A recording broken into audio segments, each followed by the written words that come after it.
that's a truly integrated and a useful mobile experience. But it's a self-service one, because we haven't had an agent touch that call at that point.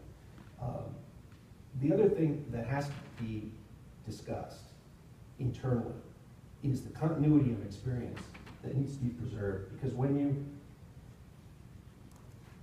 you, as a consumer, engage with a company and you're talking to them about, and I say talking to them, I don't mean talking to a live agent, but you're engaging systematically through a series of channels, and you are authenticating yourself as a customer, you're identifying yourself, you're giving and getting account information, you're moving from one mode to another. For example, you're going from a mobile app to a visual IVR to a chat session or to a mobile website.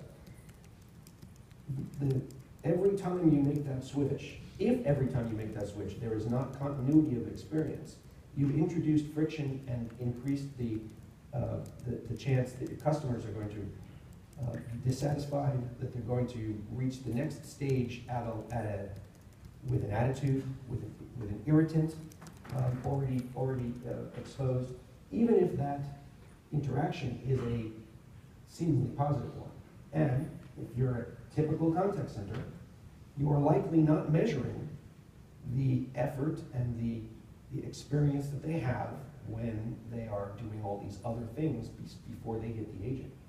Let me just, as an example, I suspect that most contact centers, most folks here probably, are using some kind of customer feedback or customer survey instrument to find out, how their contact center operations are going.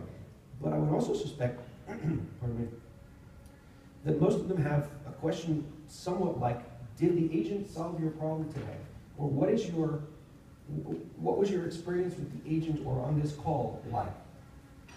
Now, the response that I as a consumer am likely to give if I'm calling from a mobile phone and I flip from app to app is not going to be representative of the kind of response I would give if I was calling from my home landline. I'm in a different context, and that context makes a difference in how I perceive the entire sweep of the interaction.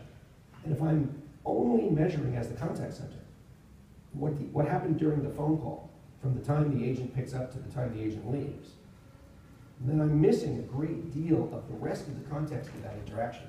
So there's two kinds of context preservation. One is seamlessly knitting the data together underneath so that the customer doesn't perceive the difference.